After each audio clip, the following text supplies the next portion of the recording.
আপনারা দেখছেন ২১শে টেলিভিশন। দোকান কর্মচারী থেকে হাজার কোটি টাকার মালিক, সেই সাথে ঢাকায় রাজকীয় বাড়ি, শপিং মল, ২০০-রও বেশি প্লট ফ্ল্যাট রয়েছে তার। বলছিলাম র্যাবের হাতে আটক স্বর্ণ চোরা কারবারি মনির হোসেন ওরফে গোল্ডেন মনিরের কথা।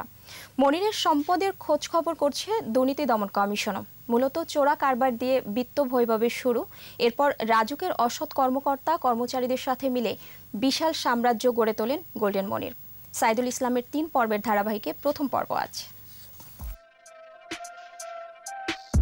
মনির হোসেন ওরফে গোল্ডেন মনির হঠাৎই আঙ্গুল ফুলে কলা গাছ, যেন আলাউদ্দিনের চেরাগ পেয়েছিলেন। গড়ে ওঠে মনিরের সম্পদের পাহাড়, কিন্তু কিভাবে তার কিশোরবেলার বন্ধুরা শোনালেন সেই গল্প। ওই যে সমাহার ককারি যে চাকরি করতো, তো এই সুবাদে আস্তে আস্তে ও মা আলাদিনের চেরাগ 2 দিনে আইসা ওই যে বিল্ডিংটা করলো। তার বাবা রাজাকার হিসেবে এখানে পলায়ন করেছেন যুদ্ধের পরে, এবং সে সিরাজ সাহেব পলায়ন করার পর সেখানে সে একটা মুদি দোকান চালাইতো। দেখেন হঠাৎ করে আসতে যেভাবে হোক, যে যেমনি হোক, উনি অনেক টাকা পয়সা, অনেক পলট, অনেক কিছু, অনেক স্কুল, অনেক কিছু ওনার নিয়ন্ত্রণে নিয়ে আসছে। এক পর্যায়ে স্বর্ণ চোরা কারবারের সাথে জড়িয়ে পড়েন মনির। চোরাচালানের দায়ে ২০০৭ সালে তার বিরুদ্ধে বিশেষ ক্ষমতা আইনে একাধিক মামলাও হয়। এখানে অনেক বাড্ডার ক্ষতিগ্রস্ত প্লটদের কাছ থেকে নামমাত্র মূল্যে হোক, জোরে হোক, যেভাবে হোক, তারা এই প্লটগুলিতে তারা নিচ্ছে। একটা দোকানে কর্মচারী হাজার কোটি টাকার মালিক হইবে, আসলে এটা বৈধভাবে ইনকাম করে কোনোভাবেই হওয়া সম্ভব না। বিএনপির রাজনীতি করা মনির ২০০১ সালে গণপূর্ত ও রাজুক কর্মকর্তাদের সঙ্গে সখ্যতা গড়ে তোলেন।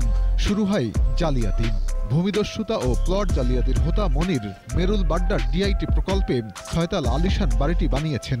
এই ডিআইটি প্রজেক্টেই রাজুকের প্রায় ২০০ প্লটও হাতিয়ে নিয়েছেন গোল্ডেন মনির। মূলত স্বর্ণ চোরা কারবারি ব্যবসা শুরু করেই আজ বিপুল বিত্ত বিভাগের উনি মালিক হয়েছেন। রাজুকের পদস্থ কর্মকর্তাদের সঙ্গে ঘনিষ্ঠতার সুযোগে মূলত গোল্ডেন মনির বিপুল পরিমাণের প্লটের অবৈধ মালিক হিসেবে বনে যান। মনিরের আরও যে সম্পদ করেছেন তার মধ্যে আছে মনির বিল্ডার্স, উত্তরা গ্রান্ড, জমজম টাওয়ার সহ বেশ কয়েকটি ব্যবসা প্রতিষ্ঠান। জমজম টাওয়ারে আছে প্রায় ৫০০ কোটি টাকার সম্পদ। বারিধারায় গোল্ডেন গিয়ার নামে গাড়ির যন্ত্রাংশের দোকান। বাড্ডা ১১ নম্বর সড়কে প্রায় ৩.৫ কোটি টাকা মূল্যের 2টি এবং 2 কোটি টাকা দামের প্লট আছে। গুলশান, নিকেতন ও উত্তরা এলাকায় তার ৩০টির মতো ফ্ল্যাট রয়েছে। তার আরও কি সম্পদ আছে তার খোঁজ নিচ্ছে র্যাব। দুর্নীতি দমন কমিশন তার বিরুদ্ধে একটি নিয়মিত মামলা দায়ের করেছে, এবং এছাড়াও রাজুক একটি তদন্ত কমিটি করেছে এই সকল বিষয়ে। আশা করি তাদের তদন্ত প্রয়োজন পাওয়া গেলে এ বিষয়ের পরিষ্কার একটি তথ্যচিত্র পাওয়া যাবে। দুর্নীতি দমন কমিশন অনুসন্ধান করছে।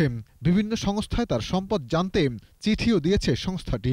এখন এমন একটা স্টেজ যে তদন্তকারী বা ইনকোয়ারি অফিসারকে এই মুহূর্তে তার কাছ থেকে এটা জানাও যাচ্ছে না। যথাযথ তদন্ত করেই মনিরের অবৈধ সম্পদ অর্জনের বিচার হবে বলেই আশাবাদী দুদক। সাইদুল ইসলাম, ২১শে টেলিভিশন, ঢাকা।